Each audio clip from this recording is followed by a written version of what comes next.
I hope that's possible. Anyways, I think we're live. Are we? I don't see the logo yet. Or the... Oh, there it is. Okay. All right, we're just going to wait for a couple of viewers to jump on. Wonderful.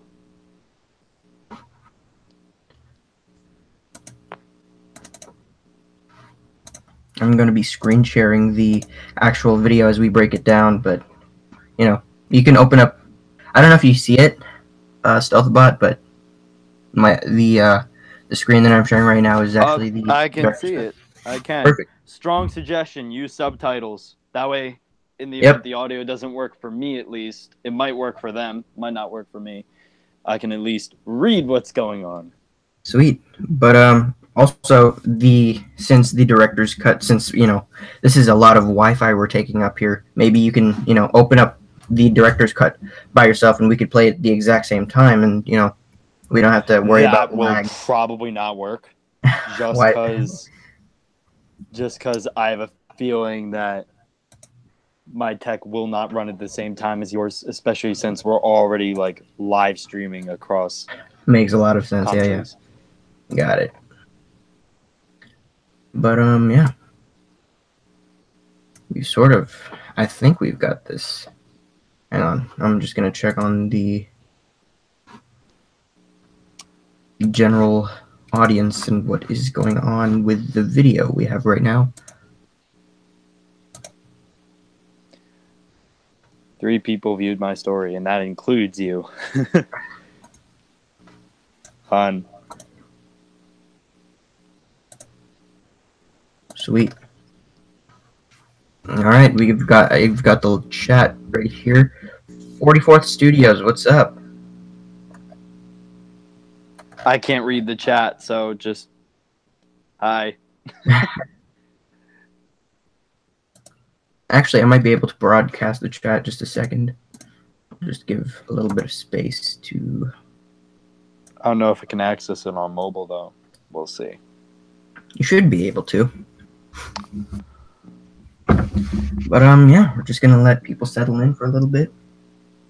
Sounds good. Should we just, like, talk while they're, like, coming in? Just, like, introduce ourselves, sure. Talk a little bit about what we're doing here? Sure. 44th Studios. Thanks for sharing the live. Hope you can... keep up with it, as I think we're going to be going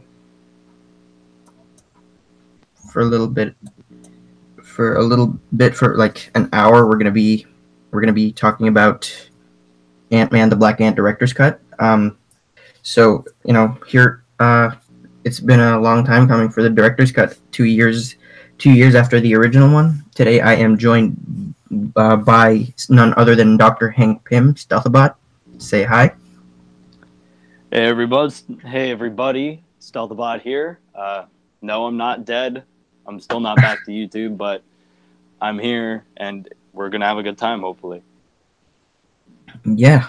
Thank you everybody for the support you've showed the video that 2 years ago. Hopefully you've had the chance to actually view the director's cut that I posted tonight, and yeah, we're going to break it down. And if you haven't seen it, you could watch it with us.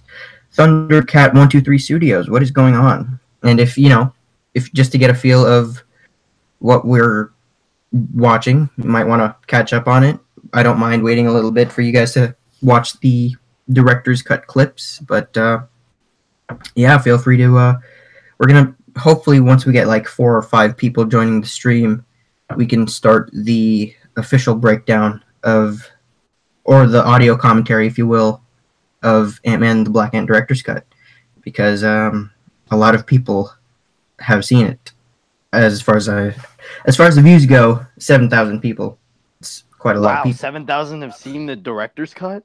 No, the original video. But oh my god, what just came yeah, out? Sorry for not clearing that up, but yeah, hopefully the director's cut does reach more people. And sorry for the late notice on all of this. I should have scheduled it a little bit earlier, but since it's Ant-Man and the Wasp weekend, if you read the description of the director's cut, I did indeed do it for quote-unquote views, because the YouTube algorithm isn't really helping with that. But oh, don't admit that.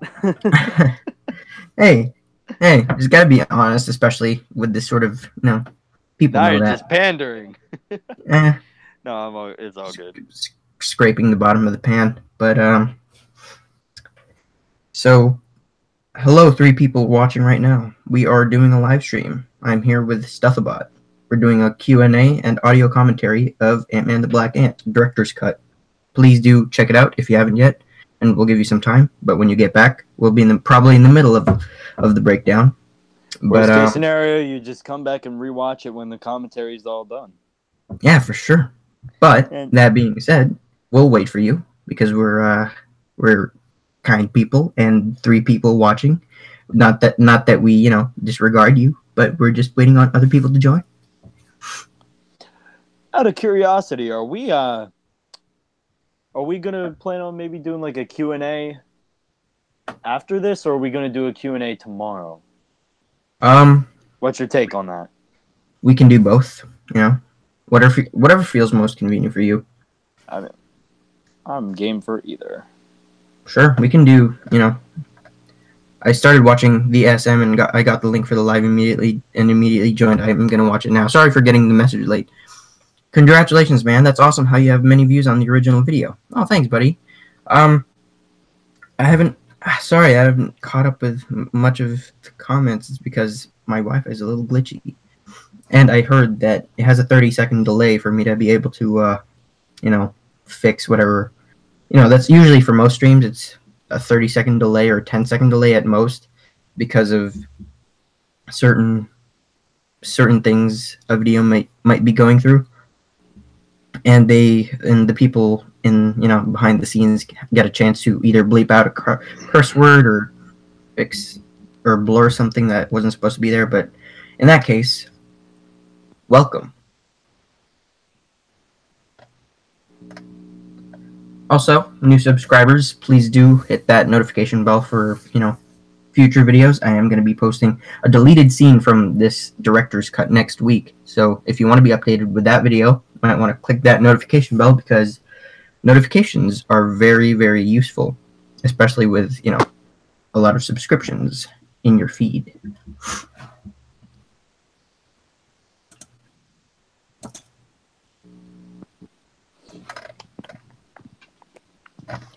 Just giving everybody a chance to join here. I should probably send out another invite on Instagram, but I'm just gonna check how many people have seen the actual announcement.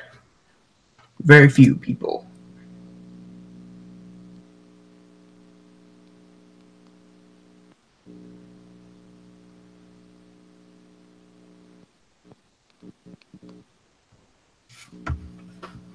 I'm gonna send out another one, and hopefully this gets the word out. Hopefully. But yeah. Stealthabotte, question. Initial thoughts on the director's cut? I very much enjoyed it. I felt like most director's cuts, it feels very much like extension, but a lot of the core stuff from the original is still there and it's still really solid. Mm-hmm. I felt like the additions that were, I don't know how many additions there were. I think there was maybe one scene in the beginning. I can't quite remember. I didn't watch the original before watching the director's cut. Ooh. But the additions that I definitely noticed were very cool and interesting to watch. Sweet.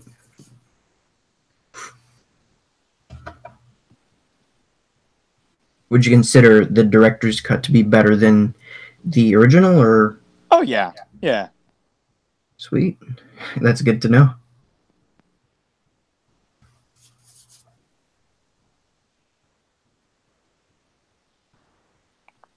How many viewers do we have right now? We still have 3 people, but hopefully, 2 people. Never mind.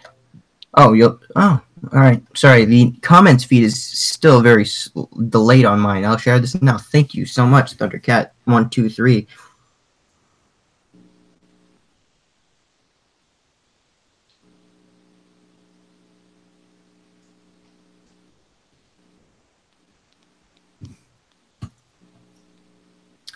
Also, quick trivia: the director's cut did feature shorter faster credits, because I heard a lot of personal complaints from personal complaints. I mean, my brother kept nagging me the first time he saw the original version. He's like, "Oh, the credits are 8 minutes long," and I was like, "I know."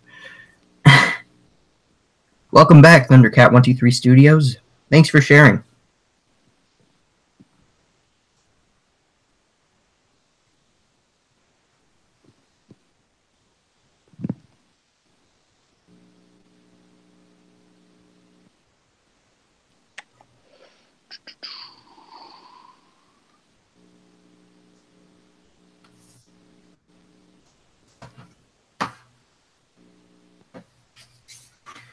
For the two viewers watching right now, what are your initial thoughts on the director's cut? Did it improve? Did it ruin the original version? Or do you think it wasn't even necessary?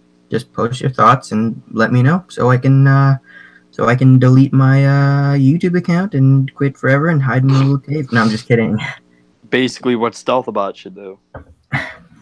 No, guys. Secretly, Stealthabotte is planning to return, but in a very epic fashion. In a very epic fashion. He's going to be, the voice of Hank Pym is just the beginning. It's him slowly emerging from his little pot. If you say so. Just trying to encourage you.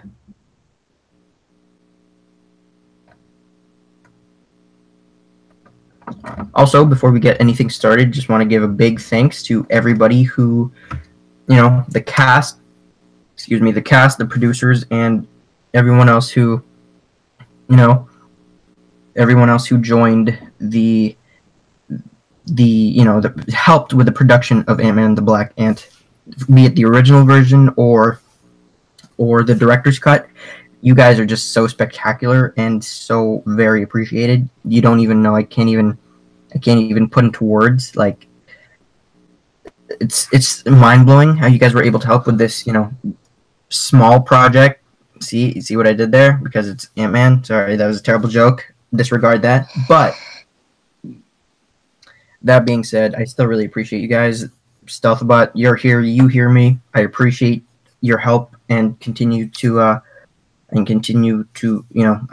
want to continue to show my appreciation to you, and thanks for joining us today or tonight, wherever you might be. So, yeah. I'm glad to be here.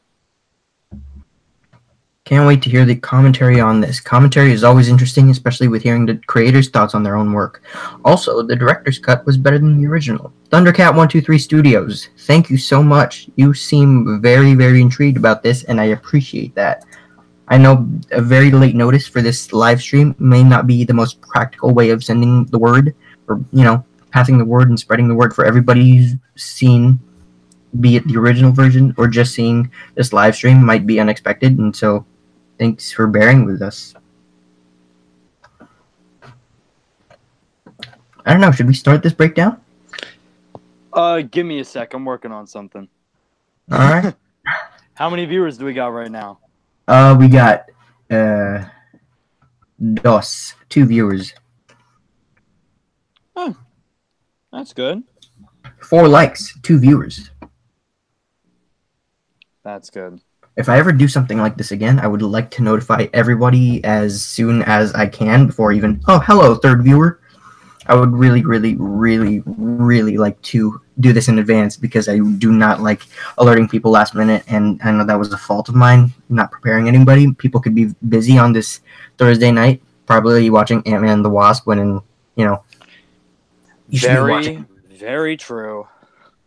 I don't know. I'm not seeing Ant-Man and the Wasp till hopefully this weekend. Not sure.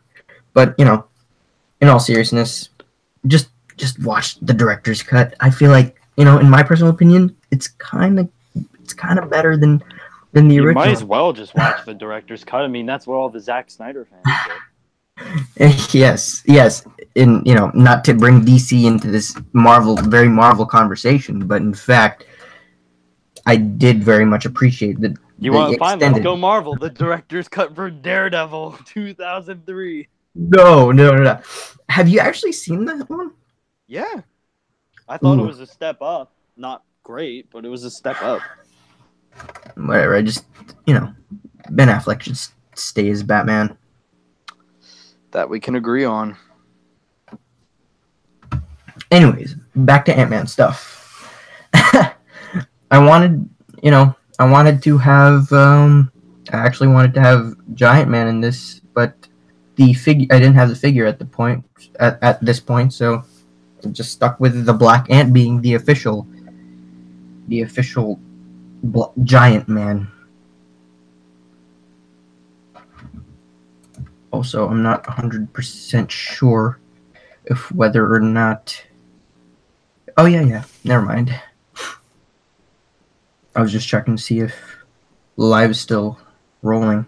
Hello, 3 people. Give me a wave or holler at us if you're on. Let us know that you're alive and well and what you thought of the director's cut. And if you have any questions, we'll save it for later because we're going to do the audio commentary first. Very, very true.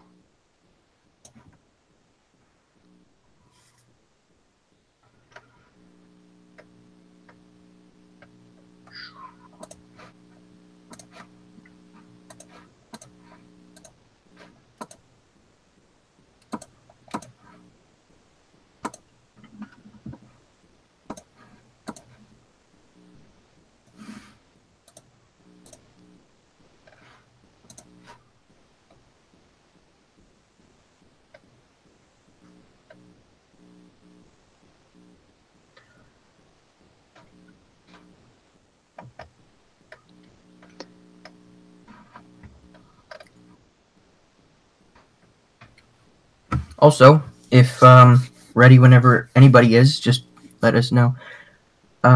Whenever you guys are ready for the audio commentary, just waiting on Stealthabotte here, but you need more subs. The fact that you've got a cast, have come up with a cohesive plot, and have a director's cut is really cool and shows this sort of passion you have. Well, thank you for saying that, Thundercat123 Studios. I am a person who doesn't take well to compliments, but that, stuff like that is really humbling. People, they compliment you and everything, and you just like, I don't know what to say. I've sort of grown to appreciate comments like that, and thank you very much for saying that, because I think I worked on Ant-Man the Black Ant for about a year before it was actually, a thing. I worked on it barely a year, actually. I worked on it August 2015, came out on June 2016, and then before that, it had a bunch of missteps in the direction it was going. It didn't know if it wanted to be released in January of that year or March of that year or May. Eventually, it ended up being released in June, and I'm really glad that it's come so far. It's actually my #1 viewed video on my channel, so it's not even. I can't say it's 100% me. I'll just take 0.1% of the credit. It all goes to the cast and the producers who helped make that video possible, because without them, I literally wouldn't have been able to make that video. And thanks to you guys, because you guys kept pushing, and all the trailers I posted in between, you guys were actually able to, help me release a video that is well loved by over 6,000 people, 7,000 people. Very true. I'm ready to do the commentary if you are. Sweet. So I'm not sure if you can see my screen or not, but I'm gonna raise the audio a little bit on this, and yeah. Well, I can't see it yet, so. All right. Yeah, like I said, there's probably a 10-second delay, but yeah, it might not be ideal to. That would be really sad if I could, see the screen share. Can you see it? Can you see it on the Hangouts? Oh, hang on. Sorry. I haven't really been showing it. My bad. There we go. How's that? There we go. I see it now. Perfect. Sorry. I guess that's what everybody's been seeing. That's why I've only had 3 viewers. Yeah, no, we actually can show you this. Well, maybe not the audio. We don't know about that yet. I have closed captioning on for you guys who might not be able to hear it. The reason behind that is because, I don't know how this audio system works on Google Hangouts, but if you guys are, inevitably unable to hear it, at least there are closed captions for you guys to, sort of play along and watch. Worst case as scenario, we break down. just do it again on Instagram tomorrow. Yes, we'll figure out a way to do that if I can even, I'm 98 years old. I don't know how to work a telephone. But here we go. We're starting to break down. Not to be confused with San Francisco, Italy. Dang. Not at all. Oh, man. Okay, so it said 2016. Hang on. Do we want to do this in, like, 0.25 speed, or? I don't know if that's necessary. Got it. But yeah, it said 2016 because, it was made in 2006. The original was, based in 2016, and the timeline of it was in 2016. For the record, and, this is one of the added-on scenes, correct? This was not in the original cut. It was not, and I'm actually really happy about this scene because it gives us a little bit more insight on Batroc the Leaper, because we don't know his motives, and there are barely any motives, which is one downside to, majority of this director's cut. In a deleted scene that I'll show next week, which you should subscribe and click the notification bell to check out next week. It shows a little bit more about Batroc's motives and why he's doing what he's doing, but yeah, we just missed a reference to Captain America in universe, because this does take place in the same universe as your Captain America series. Yes, it does. And if you haven't checked out that Captain America series, in which he does break into this lab in the other Hydra laboratory in New York City, then you should check it out. Quick question: why the pants on Batroc? Because well, I guess he's not at this point. He's not really, wearing his own Ant-Man suit yet. He hasn't created it. But once he steals at that lab, I didn't really show. There was some Yellow Jacket technology that he ended up stealing as well to make his own suit, just in case, oh no, the unexpected happens and someone steals my own Black Ant suit. But yeah, he's wearing pants. And who was that character that Batroc was fighting in the end? Was that the other soldier we were hearing, or is that a different character altogether? Yeah, that was the soldier we were hearing. He just appeared out of nowhere. Here we have the Soldier Shield logo. The overcomplicated Project 422 film's introduction. Looks good. Ooh. How come I didn't get an intro credit? No, I'm just kidding. Funny thing is, I was actually planning to do it, but I never got the chance to actually ask for your, what do you call it? Your logo actual or whatever, intro. My garbage ass logo. Hey, if you wanted me to make one, I could have, I made Spider Knight 413's logo here, and he said, hey, go with it, because it's pretty dope. Music by Firosand Music Composer, which is the music featured in the opening as well as the credits, which I think the music is absolutely fantastic, so go check them out. I don't think I linked them in the description, which is a fault of mine, which I will do later on. Director's cut. Yay! No, it's not like a Zack Snyder cut where the whole movie's in the director's cut.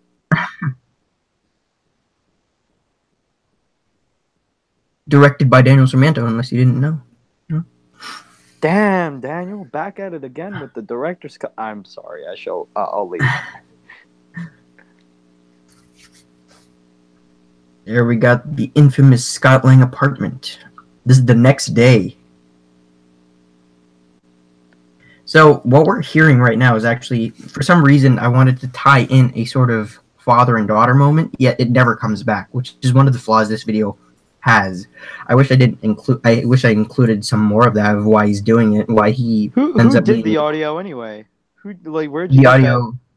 Oh, it was a clip from Ant-Man movie. Oh, smart.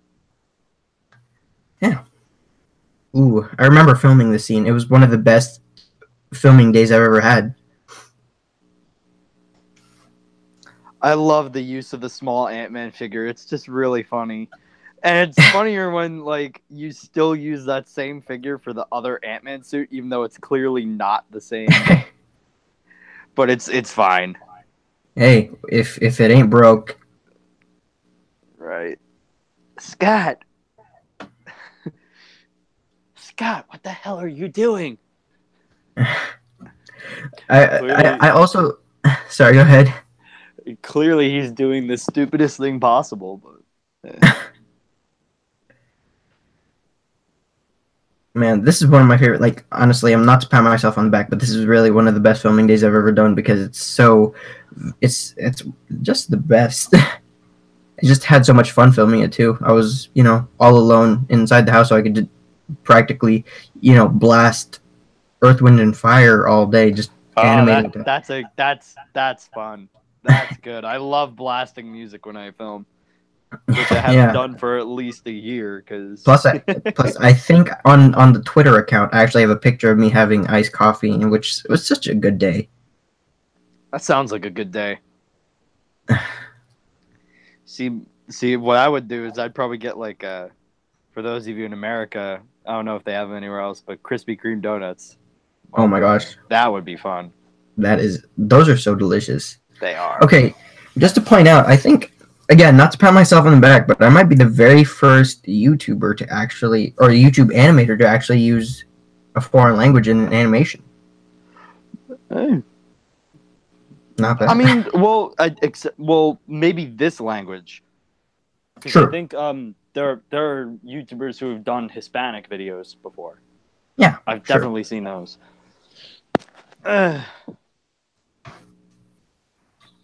Sorry, but I need it. Why do you need it? At this point, again, what doesn't make sense? Bastard. No, I'm just kidding. At this point, this is an added scene, which I really love the yellow jacket.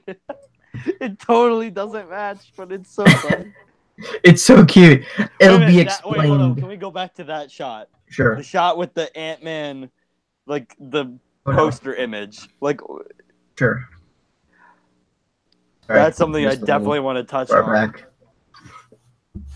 I love the shrinking effects, by the way. I love how you did that. But here's what doesn't make sense about it. Why does Batroc shrink? I thought he was wearing a suit. Sure, he needed the pin particles for what exactly? To power the suit that he's wearing? Yeah, okay. Maybe he's running out of shrinkability. Are you talking about this? No, the other one. The other one. Oh, the other one. One that's right up in your face, like literally a second before that. All right, sorry.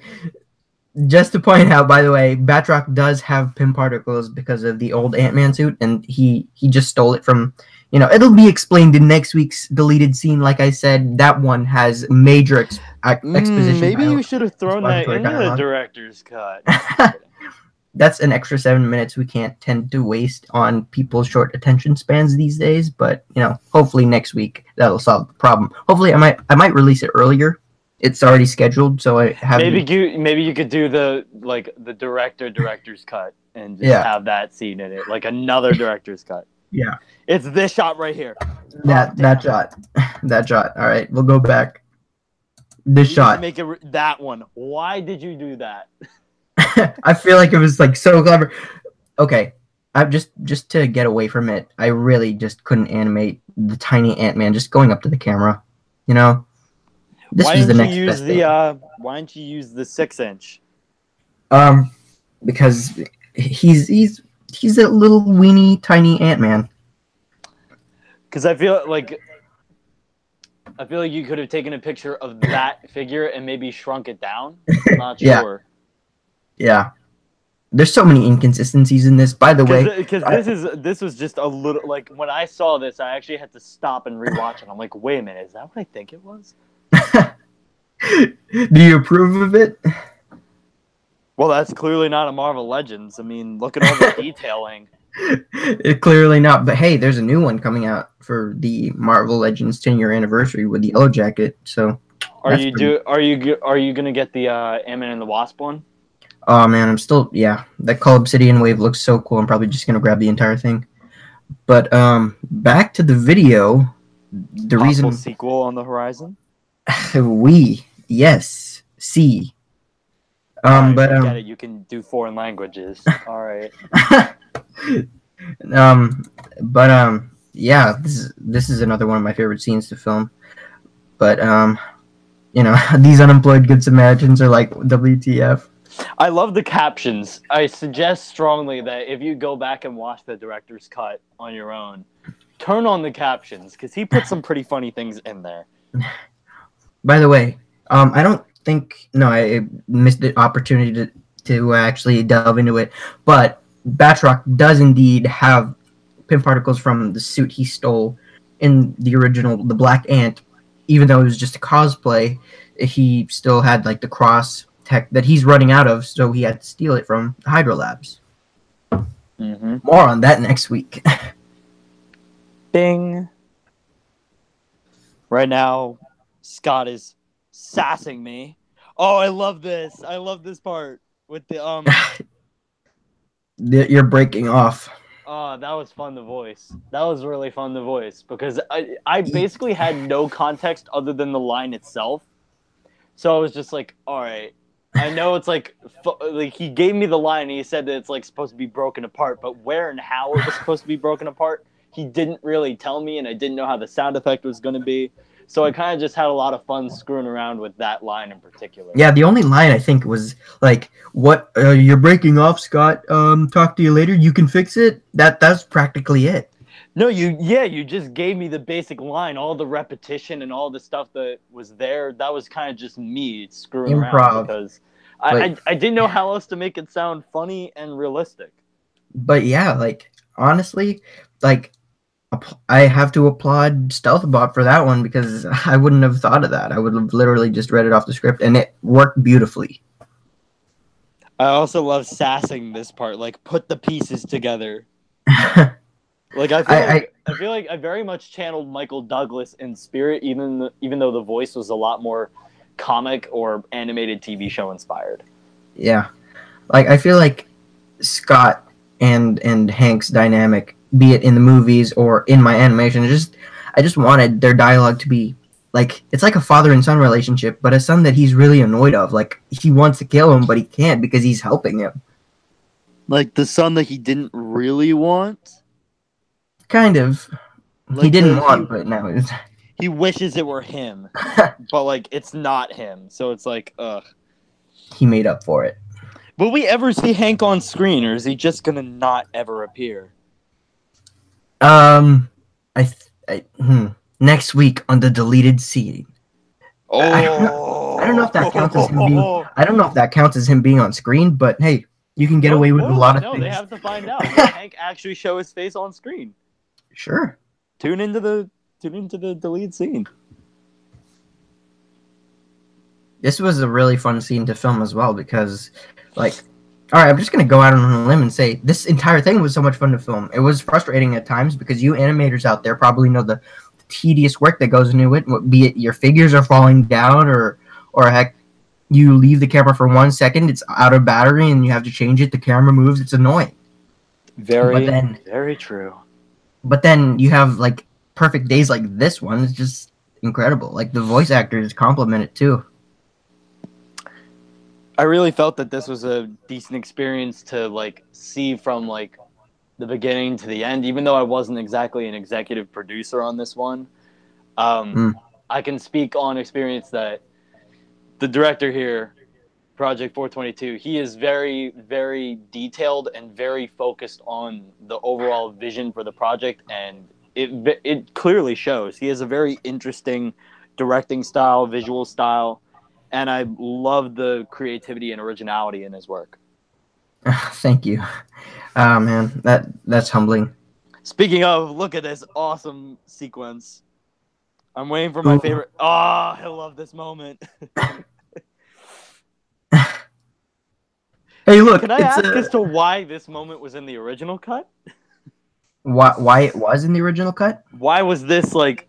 Why did you put focus on this particular idea, like this character in the car? Well, I feel like it was my friend Spider Knight 413 voiced the Mini Cooper driver, and I just feel like I just felt like he needed a role in this, especially as, if you guys are watching Spider Knight 413, he has this character, Big Papa, and it's hilarious, whatever scenes are in, and so I just wanted to include it. B, he just, it's sort of a tie-in to episode 3. Once you see the post-credit scenes, wink, wink, he's in the post-credit scenes, and that's sort of tie-in to how we're introduced to Ant-Man in episode 3, part 2. oh, it's all connected. And I love the fact that you acknowledge the dead guy in the bin in the captions. Hence why I suggested that you need to have the captions on when watching this director's cut.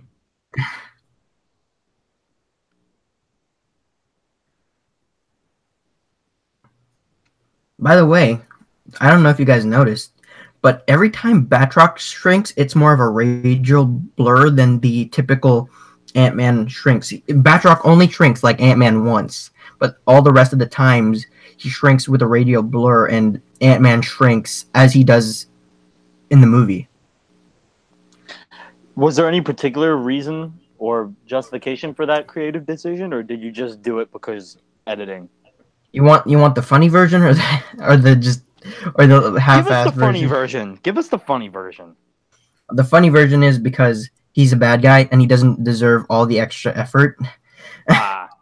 No, I'm just kidding.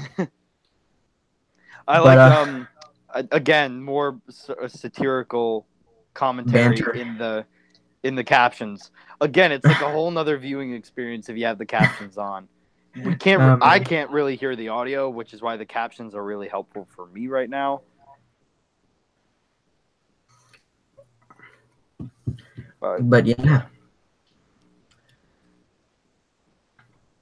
silence. Man. I enjoyed this. Ooh. He's just like, instead of like saying like ouch, it's like no. Like he doesn't feel pain, he's just annoyed. He's like the typical bad guy just saying no, and then Scott just tries to help him. Yay. Now for the real reason Scott is the only one with that shrinking and growing effect, and Batroc doesn't have it. It's because, you know, in this scale, Batroc doesn't really have the real Pym particle, and Scott does. You know, Darren Cross created the Pym particle that eventually killed him, but whatever. That's a whole different discussion for a whole different day. Yeah, and I also love this very accurate Skype call sound effects and or just nature. Tony Stark being classic Tony Stark, call ended. Yep. You know, the funny thing is, I feel like if it wasn't for the way it was sold, it wouldn't have been as funny. But at the same time, why would Tony Stark use Skype? I guess questions like that will never be answered. I guess now. Why does he use Skype? I don't know. I mean, there was that cross promotion in Age of Ultron where all of the Avengers were on Skype. Yeah. So I mean, that could be it. Yeah, but the real, like, that's basically the real question. Now everybody's gonna be on my, you know. They're gonna have you create a whole sequel on how, like, an origin movie on how Iron Man ended up using Skype. He was long story short, so we don't have to make that Stealthabotte. I don't know why you even brought that idea up. But what do you mean? Why did I bring that idea up? It was needed. Fine. The real reason was Ultron. No, I'm just kidding. No, he was. You know, I don't know why he's using Skype. But if you guys want to hear the funny version, the funny version is he was bankrupt and he couldn't afford, you know, the expensive stuff, so he just went with Skype. Oh, and you gave me the last credit as a voice and Stealthabotte. That makes me feel something. Does that make you feel good or bad? It makes me feel good. Aw. Good to know. I don't want anyone to feel bad. No. Told you it'd be a fun time here. Hey. Ooh, hey, post credit time. Oh. Oh no, the mouth animations were so they were slacking at this point. Why did you do the mouth animations? Out of curiosity. This is sort of, you know, a sort of subliminal thing where I'm just saying, hey, in the next animation I'm going to put out, there's going to be mouth animations, and thus we have episode 3 with mouth animations. Oh, you actually have mouth animations going in episode... Oh, all right. Yeah, part 1 anyways, because part 2 is not coming out yet, but part 1 is just, you know, the little bridge from... It's, you know, the reason behind it is funny. The reason behind it, and we're going to watch through these credits, these faster credits, as I'd like to call it, because the original version had like 8 minutes. This is just 4. Another side note, as a Daredevil fanboy, I love that Vigilante in Hell's Kitchen reference in the byline of that news report. Yes, yes. And this was also the time where, you know, Batman versus Iron Man was still a thing for your friendly neighborhood animator, or AKA Spider Knight 413. But yeah, but I forgot where I was going with my last sentence, but here we are. Yay. Yeah, fantastic, I'll do fantastic. the next time we do another film in this franchise, like another short film, I will get credit. That no, I'm just kidding. Yeah, for sure. Like in the sequel. In the sequel to this, hell, I'll voice other characters too. Like Hank Pym isn't my only voice, but your call on that, director. No, we'll get you in more roles. Alrighty. But you know, the reason I think now I remember what I was talking about earlier. Episode 3, Part 1, is called Part 1 for two separate reasons. Number one, I hadn't I share the camera with my dad, and that camera is, you know, usually we share it in individual months, and in that very month, I was just like, hey, only up to this point have I filmed the Captain America episode. And so maybe I can make it a cliffhanger because I haven't had all the other jazz, because originally it was going to be 15 to 20 minutes worth of an episode 3, to like catch up on the years that I've been gone, and B, for, you know, because story wise. But I thought for two reasons that it should be completely separate. That's because I thought it was a good cliffhanger. It left it off pretty well. If you've seen it, I don't want to spoil anything. Hey, there's my logo. Oh, God, I don't know that crappy logo. I don't know if you've seen episode 3, so I'm not going to spoil it. But the real reason for that is, you know, no Carpenter ants were harmed. But the real reason for that, yay, it's over. The real, you know, just because episode 3, Part 2 will focus on Ant-Man, and episode 3, Part 1 did indeed focus more on, you know, did focus more on a little. I think it did focus more on. It did focus more on where we left off from episode 2. Am I right? Yeah, episode 2. Yeah, focus more on episode 2. There we go. I didn't realize there was such a delay. All right. Well, I can't read these questions, so if there are any for me. All right, sure. All right, we're on to the Q&A, everybody. So if you guys have any questions... Wow, a lot of people have been talking in this chat. Yeah, we missed Oh, my God. Also, wow. I don't know about anyone else, but I'm definitely ready for this commentary. Just came back from seeing it. What's up, my dudes? Hey, on Hip Sleep Productions, what is going on? Hey, on Hip Sleep. Your stuff is awesome, man. Your stuff is... I got to, like, not to brag, but I got the chance to work with him on his, I think it was like the prelude to his Infinity War, and I got to voice Hawkeye. On the record, yeah. Hawkeye was the first character I ever got to voice in a Marvel stop motion, so it was so nice getting to revisit that character. Hey, brag all you want, because Unhip Sleep Productions is awesome. You guys should check them out. Absolutely. Forgotten tactic, exterior shot. What do you mean? Exterior shot? Exterior shot of what? I thought you had exterior shots in that video. I mean, I did. Maybe he's asking where you got them from. Scroll up. See what else. I'm pretty sure that might be all we saw.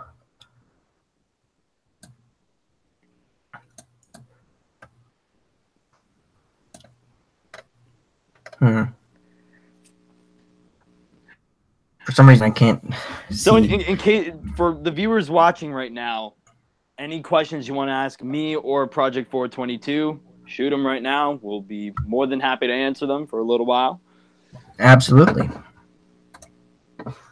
So I'm just gonna check out. Oh, thanks, on Hip Sleep.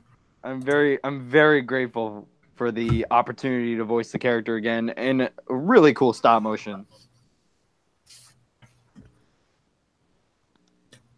But yeah, any questions about the director's cut? Any initial thoughts or anything you guys would like to see maybe in a future sequel? Not that I have one in the books, but...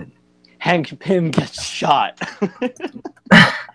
Hey, if it happened in the first one, I fingers crossed it happens in Ant-Man and the Wasp, and it happens when Hank does end up being in the sequel to this. But shoot, that was a lot of fun. Yeah, that was pretty cool.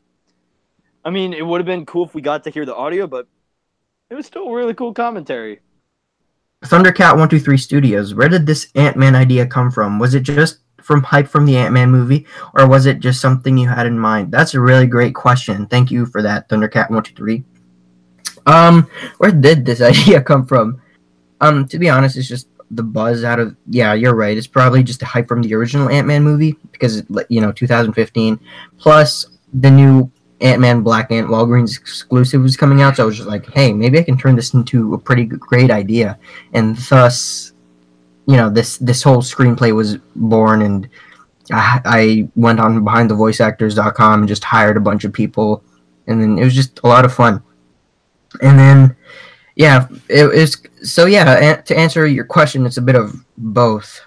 It was sort of, something I had in mind at the same time. Because I love the character of Ant-Man. I'm pretty sure a lot of people who watched Civil War or the original Ant-Man movie love Paul Rudd and love the Scott Lang character as well as Hank Pym. So I just wanted to make a video like that. But how about you, Stealthabotte? What's your take on Ant-Man, the character, and in the Marvel Cinematic Universe or in this project? Both, because it's kind of almost one and the same. All right. Well, I'm gonna give some brief backstory on me as a Marvel fan. I became a Marvel fan because of the fact that I did voice acting on YouTube. And I was asked to voice Hawkeye in an Avengers stop motion. So because I was asked to do this, I like to know the characters I'm voicing before I voice them, kind of find similarities, find their vocal tones, figure out all that stuff. So because of that, I watched the first Avengers, and I became a huge fan of this cinematic universe. And I watched all the previous films. I started watching the Netflix series, eventually watched Agents of S.H.I.E.L.D. And in that summer, I was very excited, foolishly, I was very excited for the Fantastic Four movie that was coming out by Fox, the reboot. I had hopes, all right? I was dreaming. I was really hoping this movie would be good because you're not alone on that one. Because I was interested in that darker take on these characters. I'm like, this could actually work. But then I found out it was a total box office bomb, so my friend and I had to rush to see Ant-Man on the last day it was in the movie theater. Oh, wow. That's amazing. Yeah, we had the movie theater to ourselves, and it was awesome. I think Ant-Man is a great character, and I feel like Paul Rudd is just a great Scott Lang. I feel like he embodies everything that Scott Lang is and should be. And I love the Hank Pym previous Ant-Man sort of style that they went with this movie. It's very much original and fresh compared to what you find in the comic books, because they would have probably started with Hank Pym. I don't know if it was just me, but I had a sense of the movie Creed. It's like the old boxer just became he sort of passed down the mantle and was pretty cool. But yeah, it was. I think Swagwave SM was the first time I actually heard you voice Hank Pym, but not the same character. He was the person who actually got me into voice acting into Marvel characters. He was the one who asked me to voice Hawkeye in a stop motion. Yeah. So I'm wondering, had you seen I'm guessing because I think he posted that in the time the first Ant-Man movie was released. So I'm guessing you hadn't seen the Ant-Man movie then when you voiced for Hank Pym. I'm not sure if I saw Ant-Man at that point. I think I did. I'm not sure. I'll get back to you on that. I'll be right back. On Hip Sleep Productions. I love Ant-Man too. He's very underrated and underappreciated in my opinion. Yes, he really is. And I feel like sort of this entire trilogy that they're I hope it's a trilogy anyways for Ant-Man that they're building up would just turn out to be pretty spectacular because Ant-Man the Wasp looks pretty cool. I've heard some good things, heard some bad things, but you know, I'm still excited for it. Nonetheless, I'm still very hyped about his role in Avengers 4 because undoubtedly he's going to be in it, and I'm very excited to have Ant-Man in Captain America Episode 3 Part 2. So if you guys haven't seen it yet, check out Part 1, and then support the video, show your love, and then I'll be engaged to just absolutely just release it faster than a human can possibly release an animation that long. It's probably going to be 10 to 15 minutes or 20 if I'm feeling like it should be just a second part and not a third part. So is Ant-Man your favorite superhero then?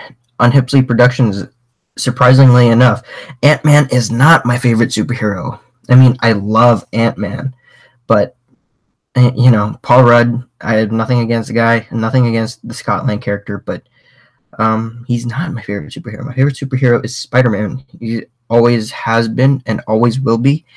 But if we're talking favorite Avenger, I mean, it kind of doesn't make sense because Spider-Man isn't technically an Avenger, or is technically already an Avenger, but Iron Man is my favorite Avenger. So this is a question for Stealthbot. Stealthbot. Let's see. I'm gonna see if it's actually. I have returned. I'm sorry. I was trying to see if I could navigate the YouTube app without, totally getting kicked out of the Hangouts call, but I couldn't. So. Yeah.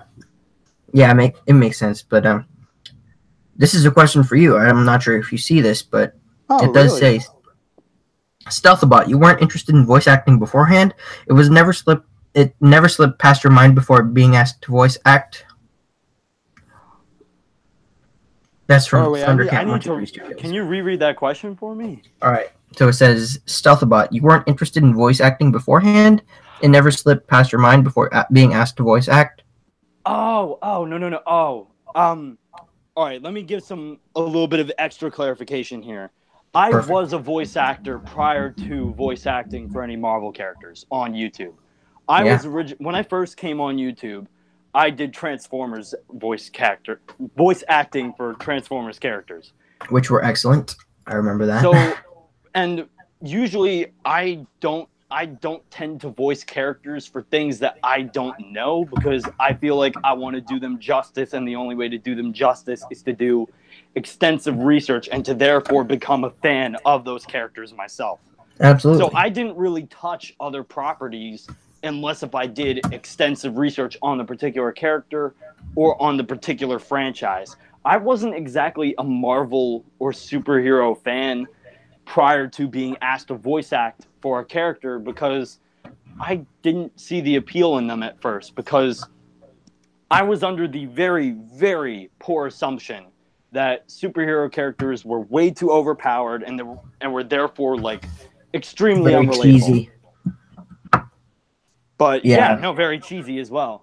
But then I was introduced to the Avengers and I see, these characters, they might have some powers, some abilities, but they're really flawed. And I can find things that I can relate to in each of these characters. So that the Avengers sort of changed my perception on superheroes. And I realized that DC were more focused on the overpowered, more superhuman kind of characters, whereas Marvel was a little bit more human and flawed. Mm-hmm. So I love doing voice impressions throughout my life, so I did voice act prior to this. so does that? Have you seen other Marvel? You've probably seen a lot of other Marvel movies, but have you seen all of them? I've seen, well, not anymore. I've seen all of the Marvel movies in the MCU except for Ant-Man and the Wasp. Oh, yeah, that makes sense. I've seen all the Marvel Netflix seasons in full as of right now. I've seen all of Agents of S.H.I.E.L.D. as of right now. Mm-hmm. The only TV show I've yet to watch at all is Cloak and Dagger, and in my defense, it just came out and now on Freeform. So I'm going to have to find a way to do that. I mean, I've heard some really good things about it, and I can't wait to get started on that show. I'm probably waiting on season 1 to just... Yeah, I'm waiting for season 1 to just finish, and then I can watch it after the fact. That's kind of the game plan too. Yeah. That way, if I really like it, I can continue watching without, you know, being left on a stupid cliffhanger. Yeah. Yeah. Let's see if we have any other questions. Oh, there's another one for Stealthabotte. Oh, really? Target 123 Studios. Are Transformers and Marvel the only properties you've touched on? No, actually. I've touched on a couple of DC characters. I've done voicing for characters that weren't actually like superhero or Transformer related. I've done like random video characters, like a couple Lego people, like stuff like that. But mostly I kind of stick to what I know. I don't really tend to branch out unless if I really care for those characters, unless if the person I'm working with is someone who I really enjoy working with. I remember back when I think I did like a Bionicle voice demo or something. I think or Hero Factory. I'm not sure if it was Hero Factory, Bionicle, or something, but I think I did like a demo for one of those characters. But usually, most of the time, I don't really know those characters, and I try to do research because I want to bring a unique but accurate portrayal of these characters to whatever medium I'm using, whatever video I'm working on. So I don't tend to stray from what I know. I like to be informed, and I like to try and deliver what people would want out of these voices. So at the point when I contacted you to voice Hank Pym for this video, did you probably were already in the groove of all this Marvel stuff? Actually, you were one of the firsts. Like, oh, really? I think I was in the groove for maybe like again, I became a fan of Marvel and whatnot, and in like early 2015 when Age of Ultron was coming out. That's when I became a fan of Marvel, but I didn't really voice act for a crap ton of Marvel projects. I was very much a Transformers voice actor for a while. You were one of the first people to approach me for a Marvel project first and foremost. Yeah. Again, usually I always do a Transformers video, and then they ask me to do Marvel videos after. You were like, nope, I got this Ant-Man video I really want you as Hank Pym. I saw you in the Swagway video, and I really like what you did with the character, and I want to know if you'd be interested in my short film. And I'm like, ooh, short film. Okay. You're like, ooh, short film. Nah, denied. But yeah, you were very professional when you approached me for the character. I was trying to look back for the messages that we exchanged when you first asked me to voice for the project. And what I usually do when I'm asked to do a voice is first of all, I decide whether or not I have the time and whether or not all the other people I'm working for, if I can squeeze that person in. And then I do research on that channel, and I figure out, all right, what kinds of videos do they make? Would this be a good fit for me? Would the character be a good fit for me? And if it is, then I say yes. And if it's a character I have no idea who it is, I do research on who that character is, and I watch a ton of YouTube videos, a ton of different voice impressions, and I try to kind of make a custom voice a little bit for each character that I try to portray. I try to make it different, unless if people have something specific they want to give me. Like, they want this version of the character from this series or something. And I'm like, all right, I'll do my best to emulate that. Cool. But, let's see. So yeah, guys, if you guys got any questions, just feel free. It looks like we got a lot of questions. That's really cool. It actually looks like we do, but there's some that I think we've already read. So we got people coming back and have already seen it, and they're just asking about your voice acting and whatnot. Unhipsleet said that he loves Ant-Man and he's very underrated and underappreciated. I definitely agree. I think that he's one of the most powerful Marvel characters. The ability to shrink and the ability to grow. It's very creative, and I'm very much looking forward to how they apply that in Ant-Man and the Wasp. I feel like that's a fun dynamic to get to mess around with. I saw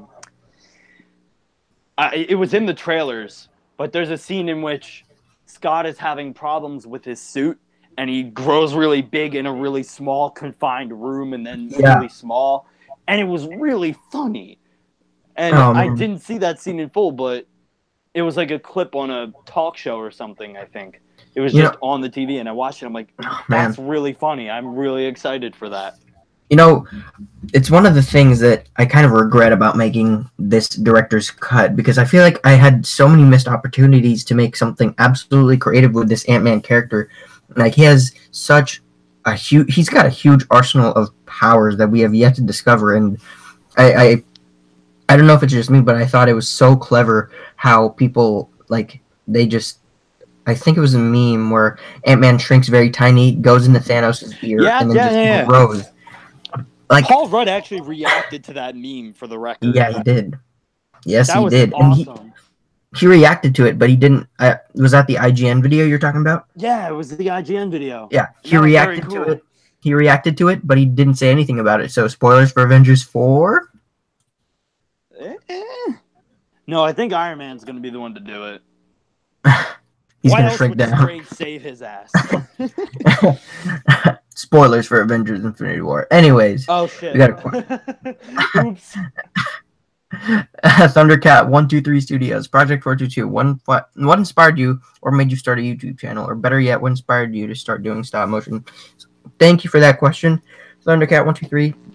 Dang, you're really, really just absolutely pumping out these questions. On Anyways, fire with the questions. absolutely. But going to the point of how I started, I'll answer both. I started doing stop motions when a friend of mine's brother just, he was crazy with the Lego animations. No, I'm not. They were okay, but to say the least. But I just felt like that was something.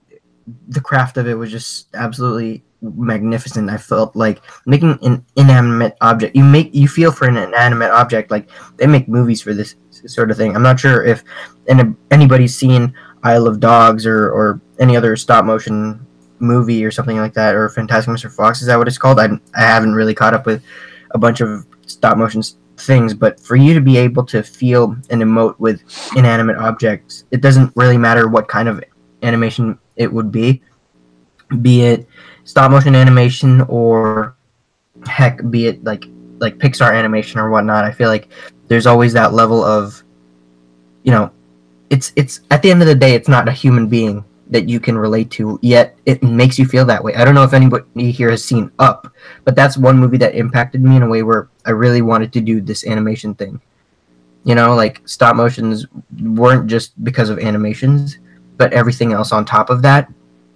And so, so back to the story, I sort of watched his brother's Lego animation, and I just was like, wow, this is pretty cool. And then I started doing my own stop motion at home, and drum roll, it was terrible, and I just was so discouraged. It's like, what was it, like, I don't even know, like 2 frames per second. It was just ridiculous. And it's not a good starting point. I mean, I guess everybody has that feeling. I mean, when you start stop motion, it's not really the most comprehensive thing to begin with, and so I was really discouraged, but I kept going with it. Did a little private channel where I started stop motion animation, and then throughout the course of making that stop motion animation, I sort of grew to love the craft so much that I started posting them, and then from that, long story short, I just sort of drew away from the craft, and then 2 years later, I just came back onto it. The reason I sort of disconnected myself with the animation thing is really because I was busy, and I was like, this isn't going anywhere, so I just quit. And then 2 years later, I came back. It was like 2013 I quit, and then 2015 I came back, posted my first Captain America video, which is by far one of the cringiest things I've ever done, because if you don't laugh at your work yesterday, you haven't improved. So laughing at it right now, I feel like it's such a big step up, and that's when I sort of started a YouTube channel and posted that Captain America video, and I realized, like, wow, this can really be an ongoing thing for me. And I feel like everybody who's starting to start animation, not to sound like a preacher or anything, anybody who wants to start an animation channel, just keep at it and don't give up, especially because it's not an easy thing to do. But if you're really passionate about something, you should just go for it. Dang, that went on for a long time. I apologize. You're good. That was powerful. I don't see any new questions, so I could perhaps touch on that very same question. Yeah, go ahead, man. Like, what got you into this sort of Transformers beginning? All right. Well, I collected Transformers. I don't know what's my deal with watching thing like when it comes to like becoming a fan of huge franchises. I like specifically Transformers and Marvel. I always became a fan when the second movie was coming out, but I'd watch the first movie first. But it was always during this time in which the second movie was on its way, and I remember I became a huge fan of the first Transformers movie when the second movie's toy line was coming out. So that was like the best of both worlds. I collected arguably the best of the movie toy lines at the time. During that time, I collected all the best figures in that first go, the first time I started buying Transformers figures. And as a kid, I loved these movies. Like, there was like one movie, I think it was Shark Boy and Lava Girl, and there was another one, The Polar Express. Both of these movies were amongst my favorite movies of all time as a kid. Still are like so still are spectacular. nostalgia favorites for me. Yeah. But they really felt like creative and very much done in the mind of a child. And I felt like, damn, it would be awesome if me as a kid could make movies. And with these figures that I acquired over the years, I'm like, wow, I wish I could do it with these things. And then I discovered YouTube and I discovered stop motion animation. I'm like, how do they do this? This is some like witchcraft. I really want to do it. So a friend of mine who figured out how to do it on his own taught me a little bit of what he did. Like, he showed me like what he was doing. Up until that point, I was like using a digital camera and just like waving my figures in front of the camera like I'm cool or something. But I ended up teaching myself how to animate with my own means, even though I figured out what the process was like through my friend. And I just started making videos on my iPod. And I was like, this is fun. I want to keep doing it. And I want to broadcast this to other people who like doing it. Because I wanted to show the fact that, heck, I have some original ideas. Maybe I could bring something new to the table. Just maybe. So I started making some videos to upload to YouTube. And I basically grew my channel from making my own videos to doing voice impressions, which I also love doing, being a theater kid throughout my life. I love doing voice impressions and acting. So that was a big focus for me as well. And I realized that I could, contribute my voice to other people's works and they could contribute their voices to mine. And it was really, at the time at least, it was a very connected community and it was very, very fun and very, very valuable experience as both a performer and as just someone in this community creating their own content. Granted, I stopped doing stop motion last year because of technological difficulties and other problems happening in my personal life. He's coming back, guys. Am I? That's full disclosure. That's still up in the air. I'm not entirely sure when or if I'm coming back. I don't really know all the details. But hey, man, just keep up with it. The same reason you got into it, it should be the exact same reason you're getting back into it.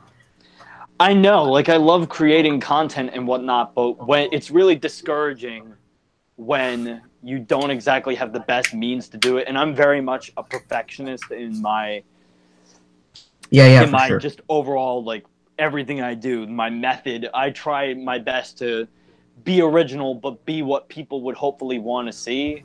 In both my voice acting and my animation, I like to create very original content, and I like to really focus on my storytelling ability more so than my animation ability, because my animations have never really been the best of quality due to my technological limitations. So I really try to hone in on my storytelling. And maybe if I have better means, maybe my storytelling would be better appreciated, but only time will tell.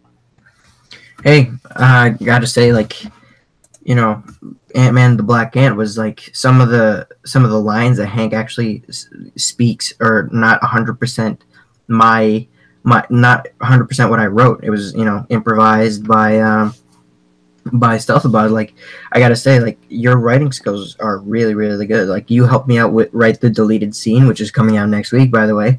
And like, Yeah. it's just you're hey, if you have the means right now, go for it. I'd say just go for it, because hey, you're only gonna get better from here. You shouldn't be discouraged about anything. I mean, that's very true. I mean, like, the problem is, like, I can't actually make any videos right now because my means are very, like, the best I can do is like 30-second, like, pictures, maybe slight video, sound and stuff, a couple of transitions. I don't have the means to make the videos I want to make or at the length I want to make them. So why make them when they're not in as good quality and just they wouldn't be as worth watching? Part of me really wants to hone in on the fact that, yeah, my quality before I left, my quality wasn't really good. And if I do make a return, I really want to show that, hey, I'm back and I actually have decent quality for watching as well as just decent storytelling ability. So if I do come back, which again, up in the air, I'm not making any promises on that. I definitely really want to hone in on the fact that, yeah, my skills and my means have gotten better and I can finally deliver that quality content that I've always wanted to deliver. Content which that you clearly already bring to the table with your means. Absolutely. Sweet. I feel like we got Unhip Sleet giving up another question. He says, "So cool that you're a theater kid. I was also in theater back in high school. You guys' ways of getting into YouTube with stop motion are very similar to mine, actually, and voice acting. So that's not really a question. My bad. But well, the thing above it is a question, but that's a very cool insight on Hip Sleet. It's always good to find other theater kids in the community." Theater is one of the most, like, it's crazy, yet I adore theater so much. Theater is very wonderful, and it definitely helps with the acting thing, because behind the microphone or behind my phone, which I recorded these lines on at the time, at that point in time, I was very much honed in on the performance aspect. Although you couldn't really see it, I was definitely like emoting. I'm Italian, so using my hands is kind of like second nature to me whenever I'm talking. So I'm very much emoting. I'm very much expressing how the character is supposed to feel. I try to put myself in their shoes when I perform as these characters, as if I'm on a stage, but no one can see me.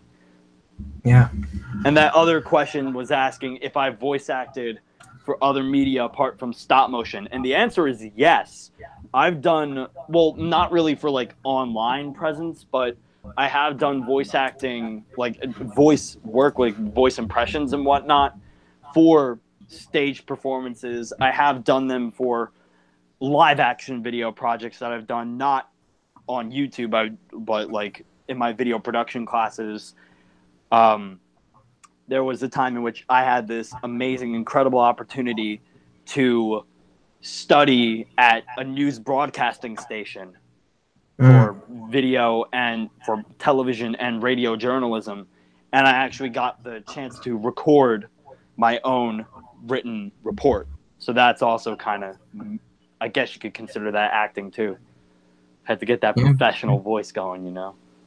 Yeah. But yeah, there have been other media in which I've had to do voice acting and other acting for. Any roles on stage that you can remember off the top of your head that was your favorite? Oh, absolutely.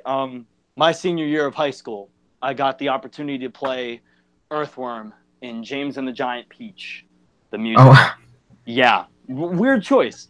But the thing is, with that character, I had to perform with, as you can hear right now, like my voice is fairly low as far as the singing perspective goes. I sing bass and baritone, which is lower male register singing. This character sings in tenor, which is like higher range male voice. So I had to really adapt my voice in order to sing in that part in order to really focus on how the character speaks very, very bubbly, happy kind of, well, not as much happy as terrified and scared of everything around him. And there was a point in which I had to basically emote this line in which earthworms are both male and female, and the joke was that Earthworm can make his voice sound like a dude and sound like a girl. Mm-hmm. So in that line, I had to be like, we earthworms are both male and female.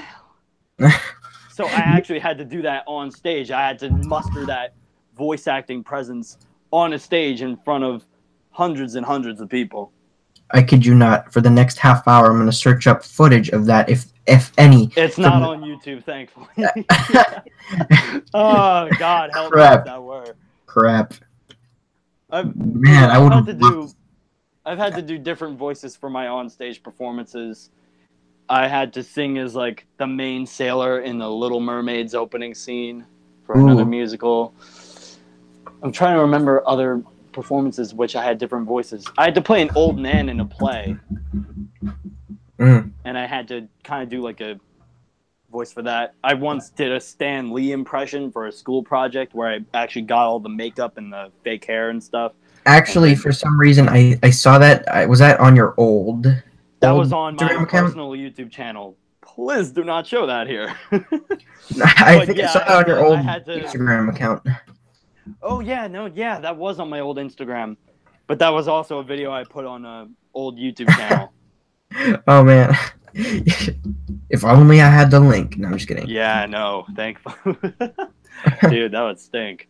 All right, we got two other questions. Unhip Sleep Productions asked, do you guys have any goals or dreams in the movie business or anything in the entertainment industry? I'll let Stealthabotte answer that first because he's awesome. I don't really know. Part of me, well, when I was a kid, I always wanted to make movies, I guess. But growing up with more realistic expectations and like kind of understanding who I am and what I can do, I'd honestly just settle for like being a screenwriter or a storyteller or an actor or director on like a Netflix series all of or the something. Above. All the above on like a Netflix series, or I'd love to be like a person who works behind the scenes on an upcoming like Transformers show or like a Marvel show or maybe even DC. Like I'd love to work for the franchises that have really shaped my personality, that really shape my interests day to day. But being a YouTuber, being a content creator is a lot of fun too. So I really don't know what the future holds, but a lot of possibilities. Dang, from the ideas that we've, shared, I feel like you'd do really good in the Netflix industry. And that would be very really true. fantastic. Project and I have very at-length discussions about the Marvel Netflix series and what we like and what we dislike. And oftentimes I'm constantly, being the Daredevil fanboy that I am, I'm constantly citing Daredevil as inspiration for a lot of my work, as inspiration for things that I really want to emulate in my own work, and just as a source of like, yeah, this is the show that I love more than anything else. And yeah, this is kind of like the best of the best in my opinion. So if anything, in the next season of Daredevil, not this season 3, in season 4, you're going to see my Stealthabotte right here. He's going to be credited in the actual credits for Daredevil season 4. So keep an eye out. Yeah, I'm gonna be the stunt double that they just throw off the roof. Or you could be the squealer that Daredevil actually has to beat the crap out of. Very true. Or I could be like plot twist. I could be like Elektra's son or something. I don't know. Ooh, that would be fun. All right. So, sorry, I forgot I have to answer the question. My bad. So the question is, do you guys have any goals or dreams in movie business or anything in the entertainment industry? I personally, I just want to be a writer. I just want to be. I love writing more than anything. Damn good one at that. Thank you, but like, yeah, I just love writing. Absolutely, like so much. I admire Aaron Sorkin's work a lot. I admire the way Quentin Tarantino writes his movies, and like the way Chris Nolan writes his movies, the way like like the Guardians of the Galaxy movies are like the most. I feel like Guardians of the Galaxy was the most innovative MCU movie, not only because it's introducing us to different characters, but because it's very. It's like it touches you. That movie touches you in a very special way, and James Gunn just knocked that out of the park with that one. I want to be able to do that with unknown characters. Like I want to be able to bring like certain. I'm not just certain characters from the comics that I want to put on screen. And I'm not going to give ideas right now because I can't name them from the top of my head because there are so many. But yeah, I want to be a writer. I just love it so much. I sometimes don't sleep because of writing, and that's probably a bad thing. But yeah. Whatever it takes to get a good thing made. Yeah, to answer your question, I want to be a writer or a movie director, or continue. I like continuing what I'm doing right now, which is stop motion animation with the stories that I'm doing. So I'd love to keep that up. So what do you admire so much about storytelling, or what made you want to start to tell original stories? To be honest, the only reason I got in Thundercat 123 Studios, the only reason I got into storytelling was because of stop motion animation. And without stop motion, I feel like I wouldn't have really, gotten into it. But what do you admire so much about storytelling? I really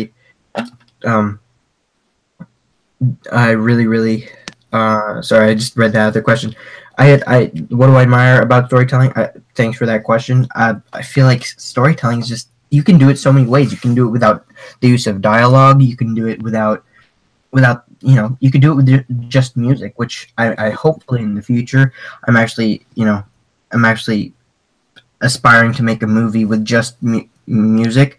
I've actually got an idea because Black Mirror is one of my favorite TV shows. I feel like Black Mirror, I want to write an episode of a futuristic Black Mirror episode, because basically give you the premise of Black Mirror, it's basically futuristic and with all this technology and whatnot.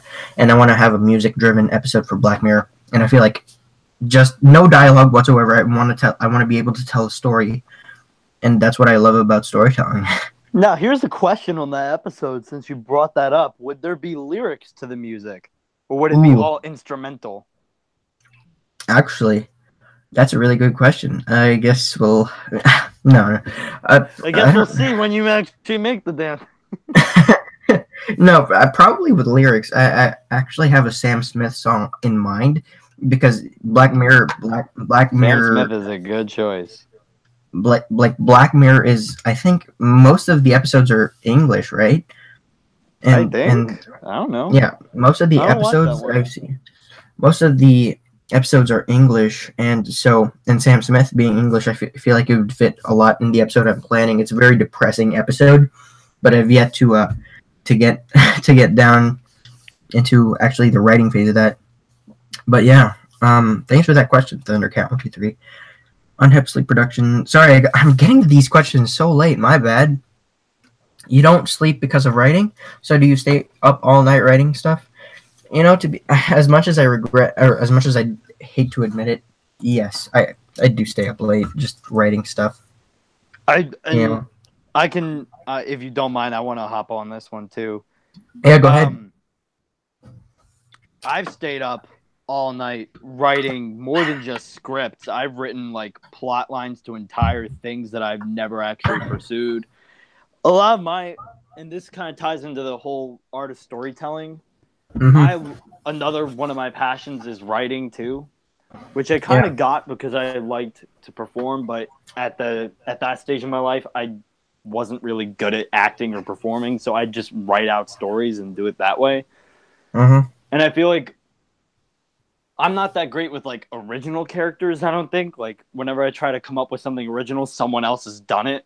So I try to take what exists and try to bring those characters that are well known and iconic into original, unique directions. I also tend to stay up late at night writing about TV shows or movies that I think I could have done better. I remember my friends and I, we were talking about Fantastic Four, the terrible reboot, and like overnight, I wrote a better, like, not like a whole screenplay, but I wrote a very extensive outline for a Fantastic Four TV series that would have Overnight. worked a lot better, and I would have put it on Netflix. And I Yeah, feel I like mean, that would have been a great introduction to those characters, blending light and It- dark. if it doesn't work, just put it on Netflix. For Yeah, gosh sakes, Netflix almost doesn't do like Netflix that can't do much wrong, Iron Fist season 1. with the exception of Iron Fist and other forms of Netflix shows that are kind of cringy. I just feel like storytelling is something that's very underrated, because not to call out anyone in the community, because anyone who has the means and anyone who's able or willing to do stop motion animation or jump into this field of video making on YouTube and take these characters and do whatever they will, that takes a lot of time, effort, energy. No matter how much or how little tech you have, there's always something that you have to have a little bit of respect for when it comes to people who are willing to do stop motion animation. Absolutely. But a lot of creators in the community, especially with this social media climate and with this just general social media climate of today, with trending topics and whatnot, very much so, most creators tend to just capitalize on whatever's trending and recreate that in animation. And I'm not saying that's wrong or illegal or anything bad, but in honesty, it's not creative. And a lot of times creativity is lost when people just tend to take something that exists on the big screen and bring it down to a much, much smaller screen. Yeah, for sure. I feel like storytelling is one of those rare elements that you don't tend to find much of in the community. And when you do stumble upon it, it's very special. And if more people did it, I feel like the community would be all the more stronger for it. I'm not opposed to capitalizing on trending topics. That's why we're here. That's why Ant-Man and the Black Ant, that's why this director cut is out right now. It's because of Ant-Man and the Wasp. Yeah. But I feel like, and this is kind of my own hubris, I was originally against altogether the idea of like, oh, you're making something that's trending. There's nothing wrong with taking what's trending and making it for the small screen. I just personally think it's a lot better when you take that and you string it into a unique idea or a unique perspective, using the animation style to do something different to what is on the big screen. I feel like that if you were to just recreate something that's on the big screen or something that's trending in stop motion, just call it that, a recreation. Yeah. But most people just say it is. It's almost really cool if storytelling could be the trend that people would capitalize on. And for like one thing, like that's sort of the message that posting Ant-Man the Black Ant director's cut tonight was all about. I feel like having this one out when Ant-Man and the Wasp buzz is, pun intended, Ant-Man and the Wasp buzz is like going around. I just feel like the reason it's completely different, you'd expect an Ant-Man and the Wasp video because of the trends. And the reason I posted the Black Ant director's cut is because if people are searching for Ant-Man and the Wasp, they'd want something different. They don't want to, like, they hopped on the bandwagon for this entire thing that's going to go on for a couple of weeks until the movie's excitement dies down. And once they see this one, at least, you know, they'll grab something fresh out of it, and hopefully something to remember is like, hey, when I watched Ant-Man and the Wasp, it wasn't the only thing on my mind, because there was a pretty good Ant-Man stop motion on YouTube that I watched. Yeah, let's see if there are any more questions. I am getting a fair amount of people who are looking at my Instagram story with the announcement that we're going live. and that we're Sorry. doing this Q&A right now. Sorry, what was that? I'm saying that I'm looking at the Instagram stories that I posted, and it seems like a lot of people tuned into those, so hopefully some of them might come by. Sweet. No promises, but that would be cool. We got 4 people watching right now. Oh, that's awesome. I don't know if I don't know if I'm one of them, but I'm just trying to look at the chat. But let's see. Unhipsleet says, "That's awesome, guys. At least you're being productive." Thundercat 123 Studios again with the comments. You are awesome. I can see what you mean. I believe you should be able to make something on the screen, but make it your own. That adds a unique touch to your animation. Absolutely. That's, if you can be that's original. probably the best way to say it. That's very well said. Very simplified, but condensed in a way in which the point is completely clear and across. And straight to the point. Very true. Sweet. If you guys have any other questions, feel free to just drop them. I think we got about another 10 minutes before we can start logging off. But it has been a fun 1.5 hours. If I This is cool. It's very fun. I'm gonna say that like collaborating with Project 422, I actually had him voicing in something that I was making a while back before that kind of fell through along with the rest of my YouTube channel. But I will say that like collaborating with Project 422 and working on this project has been an incredible experience, and I'm very much looking forward to the future, especially with some of the things that he's told me. We, quite frankly, and I'm not trying to boast or brag or like make you sound even cooler than you are, even though you're cool, but what Project has done on YouTube has yet to even scratch the surface for what he had planned a while back. He showed me some of the things in which he had up his sleeve, and there's some really cool stuff on the way. And I'm very excited to have those ones out and, get the ball rolling on those projects and have Stealthabotte in even more roles, because he's going to have a role in Captain America Episode 3 Part 2. I'm just doing you one better. Like as the second goes, like he's going to have a role in Episode 3 Part 2 of the Super Soldier. I don't know if you guys seen Part 1. If not, check it out. Just to advertise it comes after. I think in the timeline order, it comes after the Black Ant, but the deleted, whatever. Just check it out. It comes in between, in certain areas, and then you'll understand the timeline once it's up. But he's thought this through when there's an actual timeline for all of his videos. Meanwhile, there's me who's like, oh, I'm gonna make this video about this thing. Just hey, man. You gotta cut yourself some slack. Trust me, Stealthabotte has a lot planned. He's just not at the ready yet to ring that bell and say, "Hey, I'm ready to order." But he's just, he's planning it out. Yeah, and and assuming I can make a clean comeback the way I hope to, even though again I'm not entirely sure when or if that'll happen. I'm just gonna kind of leave that neutral.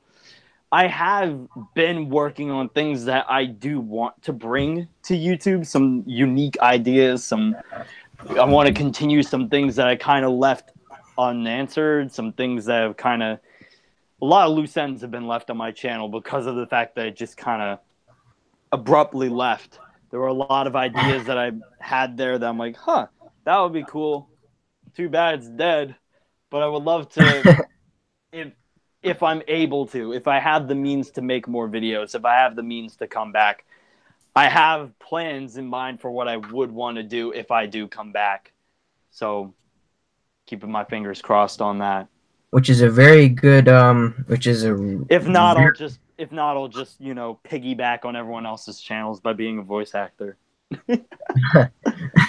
No, but if there's I don't know, it's sort of a good little stepping point to this question that Forgotten Tactic has. Are you working on any other projects right now? You'd know, buddy. You'd know.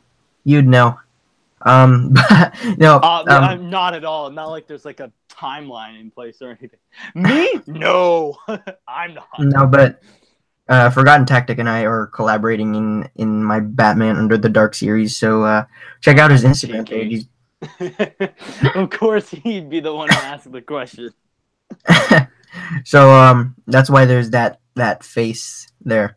But yeah, we're working on that. So check out his Instagram page because he's pretty awesome. But I hope to have a teaser for that out next week because it's the 10-year anniversary for The Dark Knight, which is by far one of the greatest movies of all time. So the best of check it out. Batman's movies. Yeah, for sure. Except for, the Adam West Batman movie. And like Yeah. a Batman movie. You know how amazing those movies are. Yeah, true. Okay, Top Unhip 3 Sleep Batman Production. movies. Unhip Sleep Production says, I really enjoyed this, my dudes, but I really gotta go because it's really late here. All right, Unhip Sleep. All It was right, fun. Sleep, It was really good night. fun. Definitely looking forward to what you guys do next. Thank you for joining the stream, man. Thank you you. were awesome. By the way, thanks for voicing Captain America in episode 3, part 1. Can't wait to have you back for part 2. One of the Wink, best voice wink. actors in the community. Yeah, for sure. Thundercat 123 Studios. I don't know. All my thoughts are shared with you. Thank you for the stream and giving this sort of insights to your minds. It very much inspires me to storytell and continue doing stop motion. Yeah, man. That's great. Just keep at it, man. And I'm glad to have influenced you in the slightest bit, if any bit at all. But I'm really glad that you guys have stuck around even for the hiatuses this channel has, taken in the past. But yeah, keep bugging Stealthabotte and he'll be back soon. Oh no! Don't treat me that way. With a mob behind his back, he'll be forced to. Come on. I'm just kidding. Don't expose me like that. he's working hard. But yeah, thanks for joining the stream, guys. But if you guys, we'll do we'll see if you guys have any other questions. But if not, I guess we'll make this the last round of questions then. Last questions. We'll roll the film one more time. Sweet. All right. Let's see if the sound will play. I'll put it max sound. Would there be music playing at this point? Nope. All right.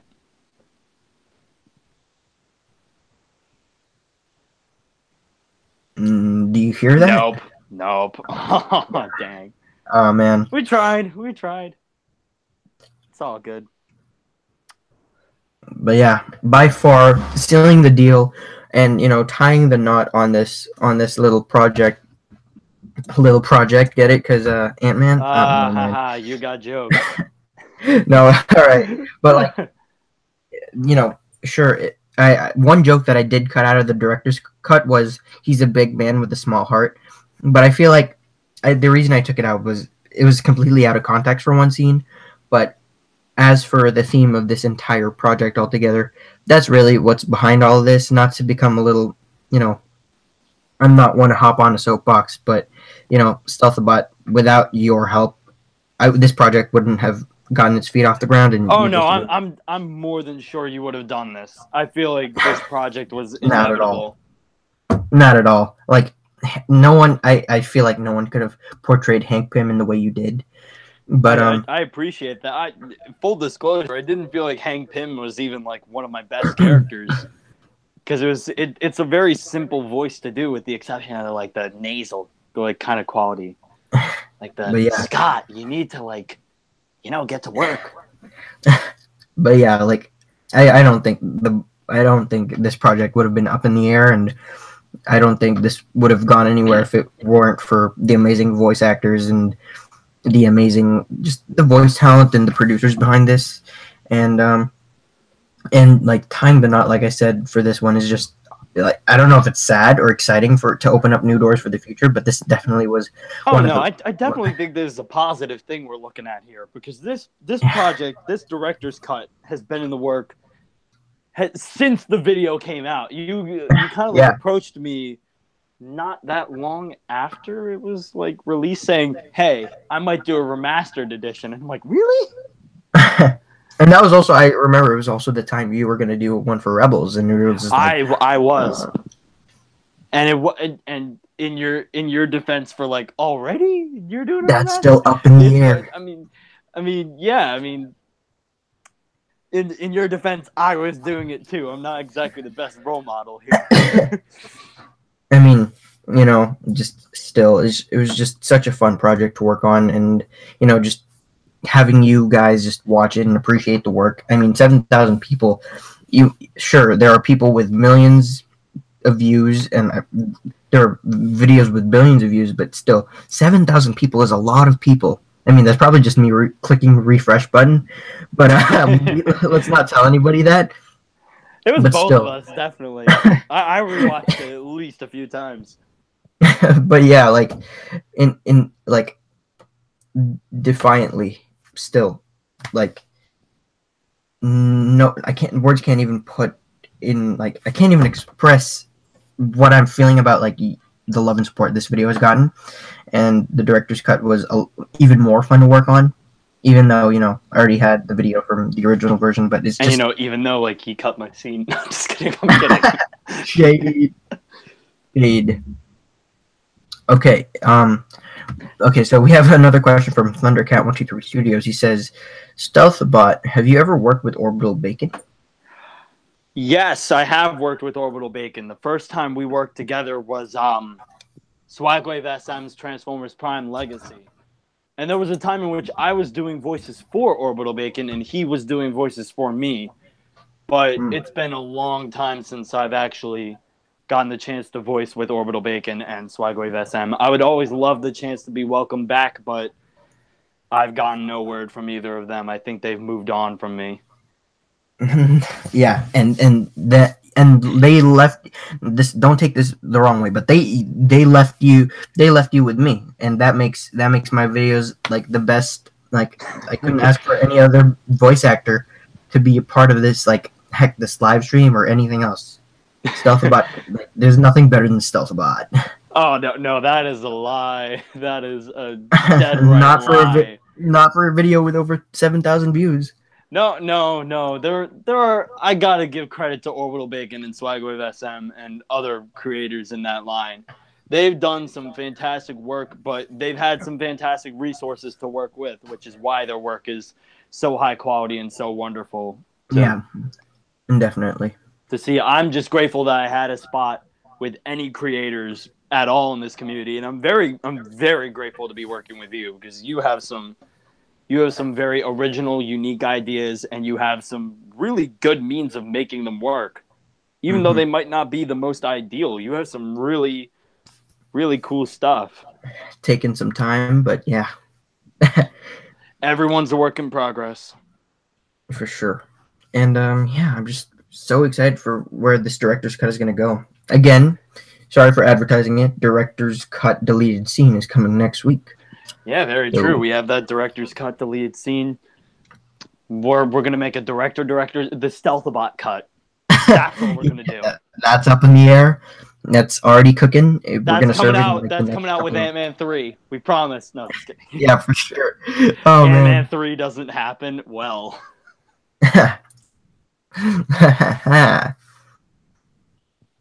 But that being said, this entire thing has been absolutely fun. Let's check and see if there are any other questions. All right. Yes, let's do it. No more questions as far as seeing. No more questions? Alrighty. We could talk a little bit about some of the... Well, we could give a little bit of hint as to what we had for the deleted scene and what other things we might be collaborating on in the future. Give them a little taste? Give them a little taste? Yeah. Sure. Let's sprinkle a little bit of it in there. So for the deleted scene next week, how about you you can tell them all about Stealthabotte.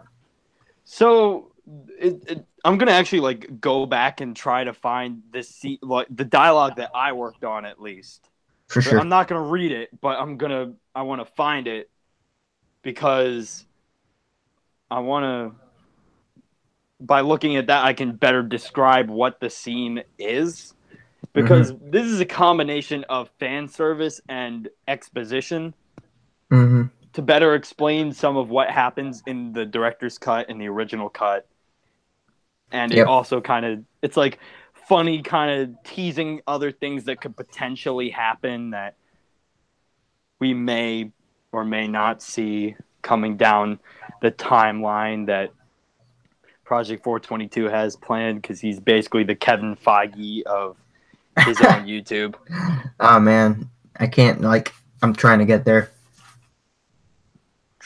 But trying to see where I had the freaking. But yeah, basically the dialogue that I got to work on, at least, it was very much fan service, connecting the dots, with some of the other characters in the Marvel universe, some other lore in the Marvel universe, and other things. yeah, for sure. It was almost as if we were no, it was not almost as if, it was spoon feeding the audience with little Easter eggs and little hints and clues as to why certain events happened. Not all of them, obviously. Like, I can't answer every single question you have about the video. That's why we have this live stream. But just stating the obvious. Hey, why does Batroc the Leaper have pin particles? That's why he needed to steal it. I mean, he got it from the original Ant-Man suit that he did steal in the beginning. That's why we have this director's cut.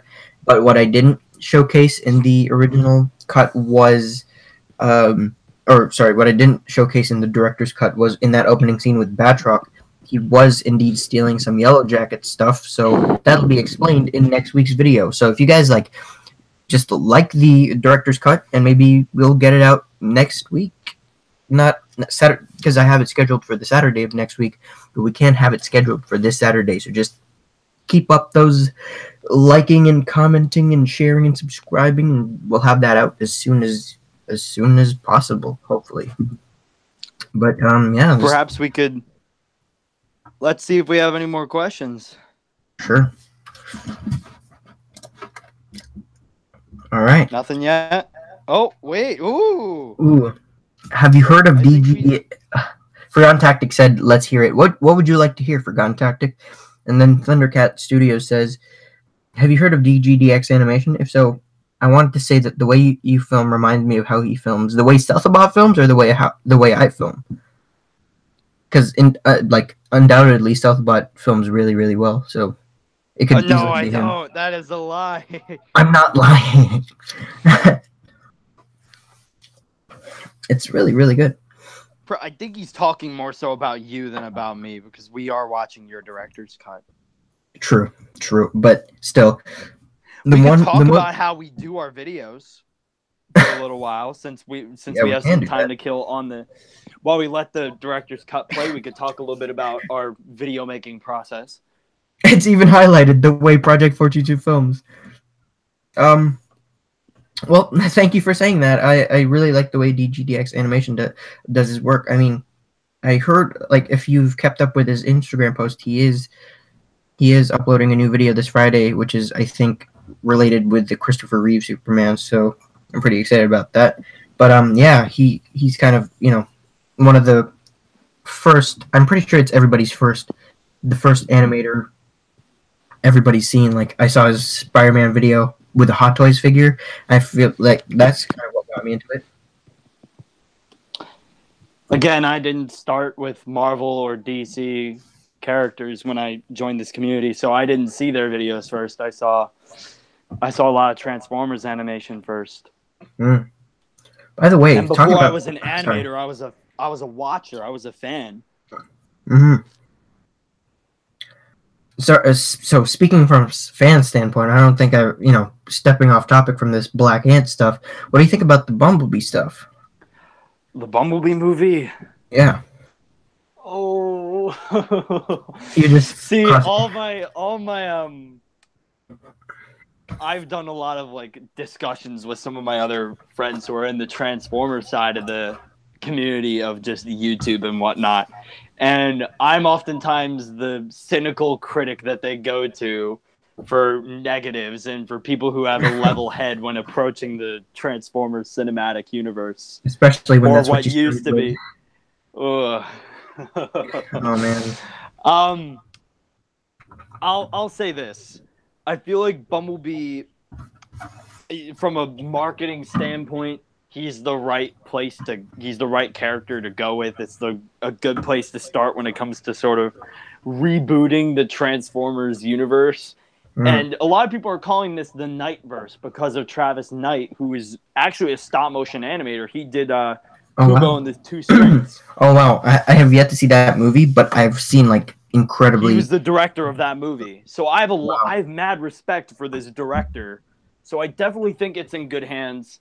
I definitely think the trailer that we saw was decent.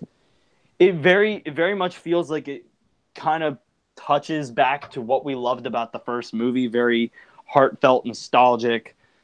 Although I'll admit that they were tugging a little too much on the heartstrings with that Bobby Bolivia thing that they had in the opening of that trailer, and it felt a little bit too warm and bubbly and hopeful, and I really feel like maybe that kind of didn't feel right, because it kind of feels way too happy to have like a sad ending, and they should have teased that to make people want to see it. But I'm kind of neutral at this point.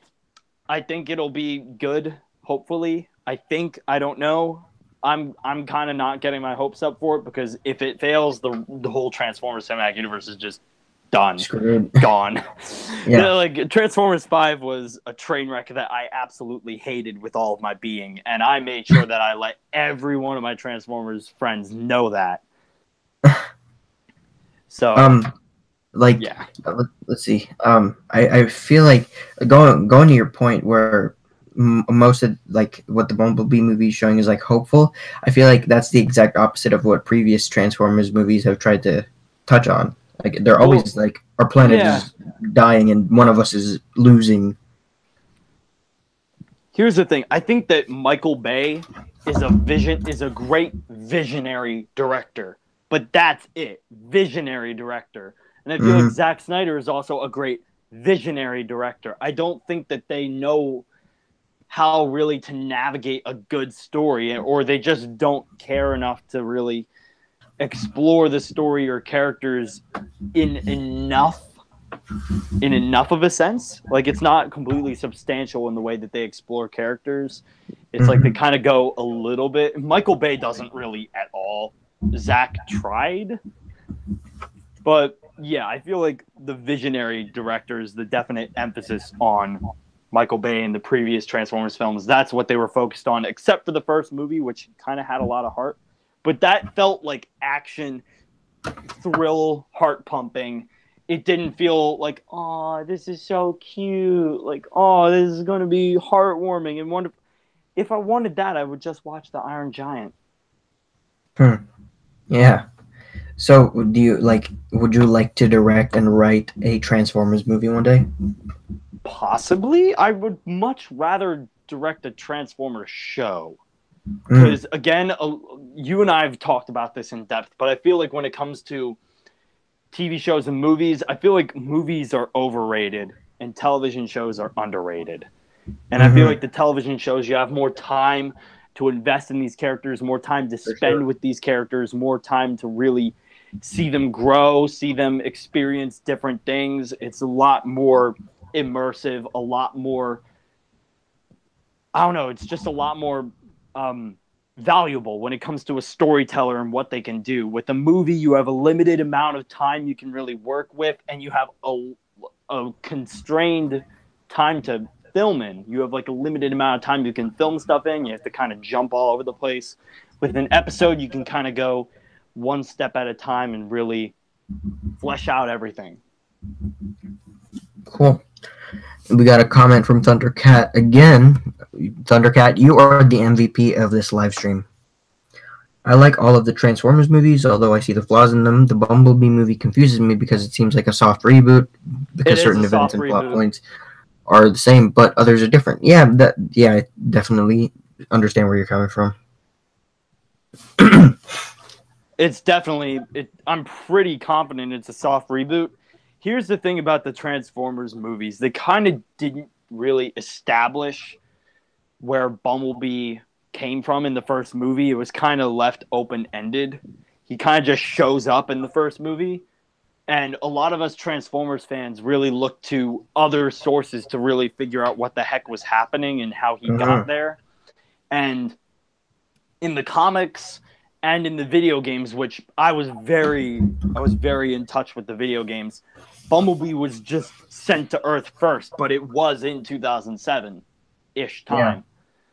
But in Transformers 5, they kind of retcon everything so that he's apparently there in like World War II, and he blows up Hitler's house. And I don't What's know always bothered me, what bothered me about Transformers 5 was when Optimus Prime says, "I haven't heard your voice since this time period," but we heard his voice in Dark of the Moon. And in movie 1. Yeah. It's honestly TLK just they gave up. They didn't care. They were just kind of collectively done, and they teased it on a cliffhanger as like, all right, maybe we'll try one more, maybe. Yeah. Let's see here.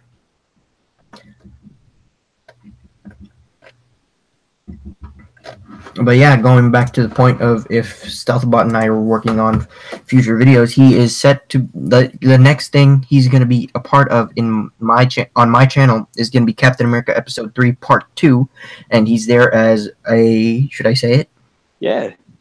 He's going to be there. He's going to be nagging. That's what he's going to be doing. He's going to be nagging. He's going to be nagging on Hip Sleep Productions. Yay! I love nagging. No, but his character in that one is like, I feel like it's a very nuanced character, and I can't wait to take him the direction. Like, obviously, not to be a yutz, but like I have plans for that character. Not to be a yutz. I love that quote. But like you know, he's got a very prominent role in Black Panther versus Iron Man: The Heroic Age. I kind of want to talk a little. I want to touch on this role a little bit. Go ahead. When I was approached for this, it was like we've been talking for a while, and we were talking a lot about the director's cut. So when he approached me for this, I thought it was about the director's cut. And then he showed me the name of the character and gave me the lines. I'm like, what the hell? This doesn't Judge Frank Simpson. Oops, name dropped. Yeah, Frank Simpson. Judge Frank Simpson. And, you know, Frank Simpson isn't that Nuke's name? No, Nuke's name is Will Simpson. Oh man, it was so close. You blended the Punisher and Nuke together. So the Nukisher, the Nuke? I don't know how to. I tried. The Nukisher? The Nukisher. We need to get that copyrighted. That's going to be the guy in the other Mini Cooper that got totaled. The Nukisher. You heard it here first. For people who stuck around this long, the Nukisher coming soon to Project 422. I'm Ant-Man the Black Ant director's cut. No, that's what we're gonna do in the sequel to this. We're gonna have Hank shot by the Nukisher. No, he's just gonna be like, the Black Ant. What kind of name is that, Scott? What else? Scott's like, what else do you want it to be called? The Nukisher? That would work. The Nukisher. But yeah. The Nukisher. What? We're gonna get that patented and everything. Oh yeah, we're gonna start our own universe, and the Nukisher is gonna be the Iron Man of our universe. We got this. We can superhero. We got 2 trilogies in mind already. A prequel and a sequel, and a bunch of extended universe spin-offs. An ensemble production. Heck yeah, and a musical adaptation. And a crossover. Oh man. And an animated feature. Thundercat says, I can't wait for the next part. I marathoned your series the other day. Thank you very much, Thundercat. That means a lot. I working hard on these videos, it means a lot because people tend to overlook the amount of work animators usually put in their videos. And I'm not just talking about me. I'm talking about all the other animators who are, putting content in there, just like Stealthabotte right here. He's just like a lot of work. That would circle back to me. A lot of work is being put into these videos, and I'm glad people like you aren't taking it for granted. Yeah, but nothing much else to add to that. I just agree with your opinion on that. But yeah, Frank Simpson. All we know about Frank Simpson is he's a bit of a. He's a judge and he's a hard ass. He's a bit of a d-bag, and we're gonna see how that conflicts Tony, and certain decisions you see in the synopsis of episode 3 part 1. Check it out. I'll link it in the description. And another thing is that I actually had to re-record his lines because apparently I didn't get it right the first time. I very much felt like this is definitely a Thaddeus Ross kind of ripoff, and that was wrong. And then I'm like, all right, what about Franklin Storm from Fantastic Four? Nope. Yeah, I'm such a stuck-up director, and no, you're really not. No, you're a director with a focused vision and a lot of ambition, and that's very admirable. Few people would tell me to re-record lines, and you did it. All right, Thundercat says way too much. Yeah, you can attest to that, right? Yeah. I can't read the question. that. Sorry. Don't worry about it. All right, guys. Thanks for the stream. Definitely needed this. I gotta go. Peace out. Left a like. Thank you, Thundercat, for sticking around. All right. Thank you, Thundercat. You are freaking awesome. Thanks for all the questions. Thanks for all the comments. Thanks for all the compliments you sent. And thanks for, just the amazing support you've been showing the channel as of late. Thanks for being a relatively recent subscriber. And thanks for, as you said, you binged my series the other day. That means a lot. Stealthabotte. We're a Netflix series now.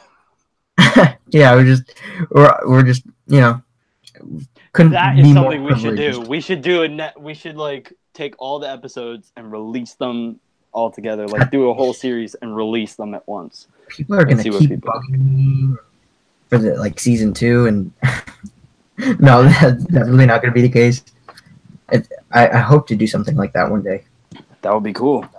It's a lot of work, but yeah. I think we're out of viewers, so we should probably wrap this up now. Sweet. If you want to keep talking, I'm game, but. But yeah, it says right here, I'm highlighting it. It says 2 people are watching right now. But for you 2 people, if you guys have any questions whatsoever, just I think 3. One of them is you. Oh wait, what? Really? Plot twist. Wait, 3 people are watching right now. Weird. But can't be. Hold on, I'm gonna try to exit the stream and see what happens. See what happens there. All right, I'm gonna check out the stream. There are literally 2 people watching right now. Yeah. Well, I mean, if you want to keep talking for a little bit more, I'm game to talk for a little bit more. But up to you when we leave this. Sure. I don't know. If the 2 viewers, we can cut this a little short. But if the 2 viewers would have any questions, just drop them. Where are we in the watching of the director's cut? I'm pretty sure we rewatched it multiple times. Yeah, I'm pretty sure the 48 views we have here is just me. Oh, gee. Hang on. I'm going to skip ahead to a point that I forgot to mention earlier, and that's the sticky tack that is so obvious when Ant-Man Dude, so many people do it. So many people have done it. It's okay. You shot most of this stuff years ago.